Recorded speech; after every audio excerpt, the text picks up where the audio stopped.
सबसे पहले जागो भारत की शुरुआत करते हैं इस वक्त की बड़ी खबर के साथ। दिल्ली में आज केंद्रीय कैबिनेट की मीटिंग होने वाली है। प्रधानमंत्री नरेंद्र मोदी की अध्यक्षता में यह बैठक होगी। आर्थिक मामलों पर हो सकती है चर्चा। केंद्रीय कर्मचारियों की डीए बढ़ाने पर चर्चा संभव है और अगर ऐसा होता है तो आम जनता को, केंद्रीय कर्मचारियों को एक बार फिर से बड़ी राहत मिल सकती है, क्योंकि त्योहारी सीजन है और संभव है कि आज जब मोदी कैबिनेट की बैठक हो तो उसमें डीए से संबंधित कुछ फैसले हो सकते हैं, इसको लेकर के चर्चा हो सकती है। इसके अलावा अलग अलग विषयों पर भी चर्चा संभव है। बड़ी बात यह है कि आर्थिक जो हालात बने हुए हैं उस पर चर्चा हो सकती है। इसके अलावा और कई महत्वपूर्ण विषय। और देखिए, इस बीच बड़ी खबर यह भी कि जेपी नड्डा का आज है जयपुर दौरा और मोती डूंगरी गणेश मंदिर में पूजा करेंगे। वो सुझाव आपका, संकल्प हमारा की शुरुआत करेंगे। यह अभियान 20 दिनों तक चलने वाला है। नड्डा 51 रथों को हरी झंडी दिखाएंगे आज इस मौके पर। सुझाव आपका, संकल्प हमारा, यह अभियान का आगाज होने जा रहा है। देखिए, बड़ी बात है कि राजस्थान के अंदर विधानसभा चुनाव है। विधानसभा चुनाव से पहले पूरी ताकत बीजेपी ने झोंक दी है। इससे पहले कई मैराथन बैठकों का सिलसिला देखने को मिला और उसके बाद में अब जेपी नड्डा का आज जयपुर दौरा है। सुझाव आपका, संकल्प हमारा की शुरुआत करेंगे। मोती डूंगरी गणेश मंदिर में नड्डा पूजा अर्चना भी करेंगे इस अभियान के आगाज से पहले। और वहीं देखिए, आज छत्तीसगढ़ के दौरे पर जाने वाले हैं खड़गे। रामगढ़ में भरोसे का सम्मेलन में आज जो शामिल होंगे। वहीं कोड़ा तराई मैदान में कार्यक्रम का आयोजन होगा। सीएम भूपेश बघेल भी आज कार्यक्रम में शामिल होने वाले हैं, क्योंकि देखिए जिस तरह से चुनावी माहौल बना हुआ है, ऐसे में आज खड़गे उनका दौरा रहने वाला है और उसको लेकर के तैयारियां तमाम की जा रही है। भरोसे का सम्मेलन ये कार्यक्रम होगा जिसमें कार्यक्रम में शामिल होंगे और देखिए उम्मीद ये जताई जा रही है कि भूपेश बघेल भी कार्यक्रम में शामिल हो सकते हैं। छत्तीसगढ़ का दौरा, इससे पहले प्रधानमंत्री नरेंद्र मोदी का संबोधन आपने सुना होगा, जिस तरह से बैक टू बैक प्रधानमंत्री पहुंचे थे और ऐसे में देखिए समझा जा सकता है कि कड़ी टक्कर भारतीय जनता पार्टी और कांग्रेस पार्टी के बीच में। ऐसे में आज मल्लिकार्जुन खड़गे की जब वहां पर मौजूदगी होगी, क्या कुछ कहा जाएगा उनके द्वारा, इस पर भी निगाहें टिकी रहेगी, क्योंकि कल का संबोधन भी आपने सुना था कि जिस तरह से संबोधन के अंदर कई बातें कांग्रेस को घेरते हुए प्रधानमंत्री मोदी नजर आए थे। ऐसे में आज के संबोधन पर भी निगाहें टिकी होगी कि मल्लिकार्जुन खड़गे जब पहुंचेंगे कार्यक्रम में क्या कुछ वो तस्वीरें होंगी। और अब हम अखबारों के पन्ने पलटते हैं और आज की जो सबसे बड़ी खबर है, जो कि तमाम न्यूज़पेपर्स में फ्रंट पेज पर है, वो ये कि कल प्रधानमंत्री नरेंद्र मोदी ने जिस तरीके से जाति कार्ड पर जवाब दिया। मेरे पास इस वक्त द इंडियन एक्सप्रेस और फ्रंट पेज पर जो हेडलाइन है वो ये कि does Congress want to take away minority rights, ask PM on caste census demand, says Congress for जितनी आबादी उतना हक, शुड Hindu majority take all rights. इसके अलावा हमारे साथ हमारा सहयोगी न्यूज़पेपर फर्स्ट इंडिया की अगर बात करें तो इसमें जो फ्रंट पेज पे लिखा है वो ये कि मेरे लिए सबसे बड़ी आबादी है, ये प्रधानमंत्री नरेंद्र मोदी ने कहा है। इसके अलावा एनबीटी की अगर मैं बात करूं तो इसमें भी फ्रंट पेज पर इस खबर को जगह दी गई है। इसमें लिखा है कि गरीब ही सबसे बड़ी जाति, सबसे बड़ी आबादी, ये प्रधानमंत्री नरेंद्र मोदी ने कहा। ये बहुत ज़्यादा महत्वपूर्ण है, क्योंकि देखिए जिस तरीके से कहा जा रहा था विपक्ष की तरफ से जातीय जनगणना को लेकर के कि पूरे देश में से कराया जाए, और इस बीच पहली बार प्रधानमंत्री नरेंद्र मोदी का ये स्टेटमेंट सामने आया जातीय जनगणना पर, जिसमें प्रधानमंत्री ये कहते हैं कि मेरे लिए जो सबसे बड़ी आबादी है वो गरीबों की है और उनको ही उनका हक मिलना चाहिए। क्या कुछ प्रधानमंत्री ने कहा वो आपको एक बार सुनवा देते हैं। भारत के पूर्व प्रधानमंत्री मनमोहन सिंह जी तो कहा करते थे कि देश के संसाधनों पर पहला हक माइनॉरिटी का है, अल्पसंख्यकों का है, और उसमें भी मुसलमानों का है।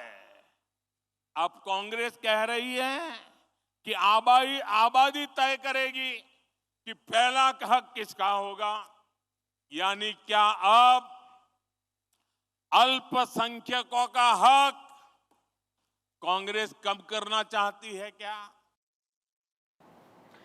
तो देखिए, जातिगत आधार पर अब तक चर्चा चल रही थी, अब बात अल्पसंख्यक और बहुसंख्यक की भी आ चुकी है। प्रधानमंत्री नरेंद्र मोदी ने मंच से सीधे तौर पर जवाब दिया और पूर्व प्रधानमंत्री मनमोहन सिंह के उस कथन का जिक्र भी किया जिसमें वो कहते हैं कि सबसे पहला हक माइनॉरिटी का, उसमें भी सबसे इंपॉर्टेंट मुस्लिम्स का।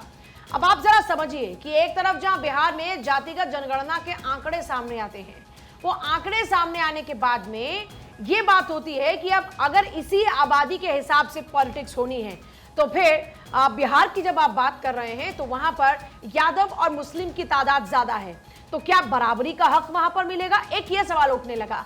उसके बाद अब देखिए प्रधानमंत्री नरेंद्र मोदी से इसको लेकर जवाब मांगा जाता है और पीएम मोदी जब मंच से जवाब देते हैं तो वो कहते हैं कि सबसे महत्वपूर्ण जाति अगर कोई है तो वो है गरीबी, और गरीबी मिटाने के लिए, गरीबी उन्मूलन के लिए हम काम करेंगे। बड़ी हैरत की बात यह है कि देश की राजनीति आज तक गरीबों के इर्द गिर्द घूमती रही, लेकिन आज तक ना वो गरीबी मिटी है। दूसरी तरफ एक बार फिर से हम देख रहे हैं कि जो जातिवाद है वो फिर से और ज्यादा बढ़ता हुआ नजर आ रहा है। पीएम मोदी ने एक बार फिर से संदेश दिया कि भले ही विपक्ष जातिवाद की पिच पर खुलकर बैटिंग कर रहा है, लेकिन छत्तीसगढ़ की सभा में पीएम मोदी ने इस मुद्दे पर भी विपक्षियों को बोल्ड कर दिया और कहा कि मेरे लिए गरीब ही सबसे बड़ी जाति, जिसका जिक्र अभी भी किया। और बिल्कुल देखिए तमाम बातें। पहला हक भारत के गरीब का है। गरीब चाहे वो दलित हो, गरीब चाहे वो पिछड़ा हो, गरीब चाहे आदिवासी हो, गरीब चाहे सामान्य वर्ग से हो, हमें सबसे बड़ी जाति मेरे लिए गरीब है। हमें गरीब की चिंता करनी है, हमें गरीब का जीवन बदलना है। और बिल्कुल देखिए, क्योंकि हम लोग हेडलाइंस का लगातार जिक्र कर रहे हैं और साथ ही साथ बीच में जो लाइंस कही गई है संबोधन के दौरान वो भी आपको सुना रहे हैं। दैनिक भास्कर इस वक्त मेरे हाथ में, और लाइंस मैं आपको बता देती हूँ। पीएम मोदी ने कहा कि कांग्रेस कर रही है जितनी आबादी उतना हक, तो क्या हिंदुओं को आगे आकर अपना हक ले लेना चाहिए। और देखिए ये बात भी कही गई थी कल प्रधानमंत्री मोदी के द्वारा जब वो अपना संबोधन दे रही थी कि कांग्रेस पार्टी बांटने का काम कर रही है। क्योंकि पूजा जिस तरह से भी आप जानकारी भी दे रही थी कि ऐसा हुआ नहीं है कभी, और इसके प्रभाव क्या कुछ रहने वाले हैं इस पर भी निगाहें टिकी रहेगी। क्योंकि देखिए जब से ये बात सामने आई है जातिगत जनगणना की, जब से चर्चा हो रही है प्रिया, तब से लेकर अब तक ये देश का सबसे बड़ा मुद्दा बना हुआ है। क्योंकि जनसत्ता भी इस वक्त मेरे पास में है, वहां पर भी क्योंकि लाइन देखिए अभी आपने सुनी होगी प्रधानमंत्री मोदी ने क्या कहा, मेरे लिए गरीब ही सबसे बड़ी जाति है और सबसे बड़ी जनसंख्या है। जातिगत जनसंख्या की जनगणना की जब बात आती है तो प्रधानमंत्री नरेंद्र मोदी यही कहते अपने संबोधन में नजर आए हैं। और ऐसे के अंदर देखिए, क्योंकि आज भी एक बड़ी सभा होने वाली है जब कांग्रेस पार्टी की मौजूदगी रहेगी उसी जगह पर जहां कल प्रधानमंत्री नरेंद्र मोदी ने मुखर होकर के अपनी बातचीत कही थी, तब प्रिया वो तस्वीर क्या होगी वो भी देखने लायक होगी। बिल्कुल, और ऐसे में प्रधानमंत्री नरेंद्र मोदी ने, क्योंकि विपक्ष जिस तरीके से इसको लेकर के कह रहा था कि तुम्हारा मास्टर स्ट्रोक है और पूरे देश में भी जातीय जनगणना हो, अगर बिहार में हो सकता है तो, इसी को लेकर के प्रधानमंत्री ने कहा कि देखिए जो मेरे लिए सबसे बड़ी जाति है, सबसे बड़ी जो आबादी है वो गरीबों की है और उनको उनका हक मिले इसके लिए सरकार काम करती है। लेकिन पीएम मोदी ने अपनी जनसभा में छत्तीसगढ़ के सीएम भूपेश बघेल पर भी हमला बोला। इसके जवाब में छत्तीसगढ़ के चीफ मिनिस्टर भूपेश बघेल ने क्या रिएक्शन दिया है, क्या उनका कहना है, वो आपको एक बार हम सुनवा देते हैं। पीएससी में रमन सिंह के शासनकाल में गड़बड़ियां हुई थी, उसमें तो कार्रवाई कर ले। पहले वर्षा डोंगरे ने जो कोर्ट में फाइल किया था, क्यों सुप्रीम कोर्ट गए? और मैं तो यहाँ कह रहा हूँ कि आरोपी ये बताए, प्रधानमंत्री जी धमतरी में आके उन्होंने कहा था 2014 में सरकार बनते ही 15 दिन के भीतर में झीरम घाटी जो आरोपी हैं, अपराधी हैं, वो जेल के शिक्षों में होंगे, उसके पीछे होंगे। तो छत्तीसगढ़ के मुख्यमंत्री भूपेश बघेल को भी आपने सुना। दरअसल पीएससी घोटाला जो कि छत्तीसगढ़ की सियासत में इस वक्त जिसको लेकर के काफ़ी ज़्यादा आरोप प्रत्यारोप लग रहे हैं, बीजेपी और खुद प्रधानमंत्री नरेंद्र मोदी ने मंच से इसको लेकर के सवाल पूछ रहे हैं। इसके अलावा गोबर घोटाला भी उन्होंने यहाँ पर कहा कि आखिरकार किस तरीके से घोटाला हो रहा है, और यहाँ पर तो जो महत्वाकांक्षी योजनाएं हैं सरकार की उनमें भी घोटाला हो रहा है, ये प्रधानमंत्री नरेंद्र मोदी ने कहा था। और इसी का जवाब पूजा हमने सुना कि छत्तीसगढ़ के मुख्यमंत्री भूपेश बघेल ने। देखिए बिल्कुल, और क्योंकि बिहार जाति जनगणना पर इस वक्त देख रहे हैं कि फुल ऑन राजनीति हो रही है, इस बीच राहुल गांधी का ट्वीट भी आता है। बिहार में ओबीसी, एससी, एसटी 84% हैं। केंद्र सरकार के 90% सचिवों में सिर्फ 3 ओबीसी। ये भारत का महज 5% बजट संभालते हैं। भारत के जातिगत आंकड़े जानना जरूरी है, जितनी आबादी उतना हक, ये हमारा प्रण। देखिए इसी बात का जिक्र पीएम मोदी ने भी मंच से किया कि जितनी आबादी उतना हमारा हक। एक बार फिर से जब जातिगत जनगणना के मामले को लेकर अब देखा जा रहा है तो OBC plus SC plus ST is equal to 84%, ये आंकड़ा दिखाकर ये बताने की कोशिश की जा रही है कि 84% है एससी एसटी का, ओबीसी का। इसलिए देश की पॉलिटिक्स में भी एससी एसटी ओबीसी या फिर ब्यूरोक्रेट्स की बात करें, बड़े पदों की बात करें, राहुल गांधी जिस बात का जिक्र कर रहे हैं ये कोई पहली दफा नहीं है जब राहुल गांधी ने इस बात का जिक्र किया है। है। आपको याद होगा इससे पहले भी राहुल गांधी इसी तरीके से आप कितने अधिकारी हैं जो ओबीसी हैं इस बात का जिक्र पहले ही कर चुके हैं, और उसके बाद में बीजेपी ने उस दौरान में भी खूब मोर्चा संभाला था और उसके बाद जवाब दिया था कि आपकी सरकार में कितने अधिकारी पदों पर रहे ये भी जरा जान लीजिए। तो देखिए जब हम अखबारों की बात कर रहे हैं तो अखबार मेरे पास हिंदुस्तान है और हिंदुस्तान ने जगह नीतीश कुमार के बयान को दी, इसमें वो लिखते हैं कि सभी की सहमति से लोगों के हित में काम करेंगे। इसके अलावा देखिए जो दूसरी हेडलाइंस है वो आती है कांग्रेस देश को बांटने की राजनीति कर रही है। वो प्रधानमंत्री नरेंद्र मोदी का जो अपना संबोधन में बातें रही है उस बात का जिक्र यहां पर होता है। इसके अलावा देखिए एक बार फिर से अगर बाकी के और अखबारों को उठा लिया जाए तो अमर उजाला में देखिए फ्रंट पेज पर यह खबर नजर नहीं आ रही है, लेकिन इसके अलावा देखिए फिर जब आगे बढ़ते हैं अंदर आते हैं तो फिर दूसरा जो फ्रंट पेज आएगा उसमें गरीबी सबसे बड़ी जाति कांग्रेस हिंदुओं को बांटकर तबाह कर रही है। कुल मिलाकर देखा जाए तो देखिए अखबारों में खासतौर पर राहुल गांधी की जो बात है उससे इतर हम एक चीज देख रहे हैं, जो जवाब दिया गया उसका जिक्र ज्यादा हो रहा है, और दूसरा नीतीश कुमार इसको लेकर क्या कह रहे हैं इस बात का जिक्र किया जा रहा है।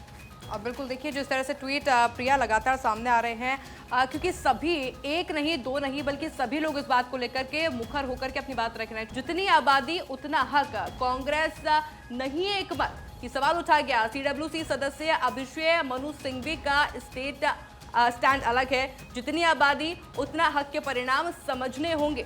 और देखिए यह बहुसंख्यवाद की परिणत है, ये बात भी कही गई है सिंघवी के द्वारा, क्योंकि देखिए तमाम रिएक्शन सामने आ रहे हैं, तमाम बयान इस पूरे मामले को लेकर सामने आ रहे हैं। अफसरों की समानता परिणामों की समानता के बराबर नहीं है, ये तमाम बातें भी प्रिया कही गई है। बिल्कुल, अभिषेक मनु सिंघवी एक बड़े लीडर हैं, लेकिन अब सवाल ये उठता है कि क्या कांग्रेस पार्टी इसको लेकर एक मत नहीं है, क्योंकि बड़े नेता जहां पर ये कहते हैं कि देखिए यहाँ पर जितनी आबादी उतना हक मिले, तो वहीं दूसरी तरफ ये कहा जाता है कि ये बहुसंख्यकवाद को कहीं ना कहीं से बढ़ावा मिलेगा और इसके परिणाम हमें समझना होगा कि किस तरीके से आगे बढ़े। अफसरों की समानता परिणामों की समानता के बराबर नहीं है, ये अभिषेक मनु सिंघवी ने कहा। लेकिन दूसरी जो बड़ी खबर है वो ये कि पीएम मोदी ने केसीआर पर डायरेक्ट अटैक किया है। तेलंगाना की रैली में उन्होंने केसीआर के नाम को लेकर के हमला किया और ये कहा कि केसीआर चाहते थे कि उन्हें एनडीए में एंट्री मिले। और अगर मैं न्यूज़पेपर्स की बात करूं तो न्यूज़पेपर्स ने भी इस खबर को बहुत प्रमुखता से दिया है। दरअसल प्रधानमंत्री, आपको याद होगा कि कल प्रधानमंत्री तेलंगाना पहुंचे थे, यहाँ पर उन्होंने कहा कि एनडीए में आना चाहते थे केसीआर, हमने एंट्री उनको नहीं दी है, क्योंकि तेलंगाना में 119 विधानसभा की सीटें हैं और इसको लेकर एक तरफ बीआरएस, एक तरफ कांग्रेस, वहीं दूसरी तरफ बीजेपी भी पूरी तरीके से दमखम से उतर रही है। लेकिन प्रधानमंत्री नरेंद्र मोदी ने किस तरीके से केसीआर पर हमला बोला, बीआरएस को लेकर उन्होंने क्या कहा, वो आप सुनिए। हम भी एनडीए का हिस्सा बनना चाहते हैं, आप हमें एनडीए में शामिल कर दीजिए। मैंने कहा आगे क्या? बोले हैदराबाद में म्युनिसिपल कॉरपोरेशन में हमारी मदद कर दीजिए। मैंने केसीआर को कहा आपके कारनामे ऐसे हैं, मोदी आपके साथ जुड़ नहीं सकता है। देखिए पीएम मोदी का आपने हमला देखा, अब पीएम मोदी के स्टेटमेंट पर केसीआर का भी रिएक्शन आया। तेलंगाना के मिनिस्टर यहां पर देखिए रामाराव का जो स्टेटमेंट है, आपके सहयोगी दल छोड़कर जा रहे हैं, केसीआर कहते हैं। वहीं आपके साथ सीबीआई, ईडी, आईटी के अलावा कौन है? हम किसी के गुलाम नहीं है, केसीआर एक योद्धा है। और इसी के साथ देखिए तमाम बात, आज पूरे के पूरे पार्टी आपको एनडीए को छोड़ के बाहर जा रहे हैं। आपको अगर आप देखेंगे शिवसेना छोड़ के गई है, आपको जनता दल यू आपको छोड़ के गई है, तेलुगु देशम आपको छोड़ के गई है, शिरोमणि अकाली दल आपको छोड़ के गई है। साथ है कौन आपके? सीबीआई, ईडी, आईटी, इनके अलावा है कौन आपके एनडीए में? आज प्राइम मिनिस्टर ये मानते हैं अपने आप को कि वो बहुत क्लीन आदमी है और बाकी पूरा दुनिया करप्ट है। और चलिए इसी के साथ में देखिए आगे बढ़ते हैं। बिहार में जातीय गणना पर सर्वदलीय बैठक, सीएम नीतीश कुमार की अध्यक्षता में बैठक हुई। जनगणना के आंकड़ों की सीएम ने इस दौरान जानकारी दी और बैठक में 9 दल शामिल हुए हैं। बात की जाए देखिए बीजेपी भी सर्वदलीय बैठक में शामिल हुए हैं, क्योंकि अब जातिगत जनगणना जिस तरह से बड़ा मुद्दा बनता जा रहा है, ऐसे के अंदर अब इसको लेकर के एक सर्वदलीय बैठक का भी आयोजन हुआ। फिलहाल आप देखिए तस्वीरें भी देख सकते हैं अपनी स्क्रीन के ऊपर कि किस तरह से तमाम नेता इस बैठक के अंदर शामिल हुए थे और नीतीश कुमार ने इसकी अध्यक्षता भी की थी बैठक के अंदर। और जनगणना के आंकड़ों पर सीएम ने अपनी जानकारी भी दी थी कितना आंकड़ा है हर वर्ग का। बिल्कुल, और ये तस्वीरें बहुत कम ही देखने को मिलती है। आपको यहाँ पर नीतीश नजर आएंगे, तेजस्वी यादव मौजूद थे, विजय कुमार सिन्हा, तो पूर्व मुख्यमंत्री जीतन राम मांझी की भी मौजूदगी थी। लेकिन इस पूरे मसले पर सियासी आरोप प्रत्यारोप का दौर भी हम देख रहे हैं। अब आगे बढ़ेंगे, बात कर लेंगे महाराष्ट्र की, जहाँ पर नांदेड़ अस्पताल में मौत का सिलसिला लगातार जारी है। सरकारी अस्पताल में मौत के चौंका देने वाले आंकड़े सामने आए। 36 घंटे में सरकारी अस्पताल में 79 मरीजों की जान चली गई। इसमें कई सारे छोटे छोटे मासूम हैं। मुख्यमंत्री एकनाथ शिंदे ने जांच के आदेश दिए। सीएम शिंदे ने दवाइयों की कमी की बात को हालांकि नकार दिया है।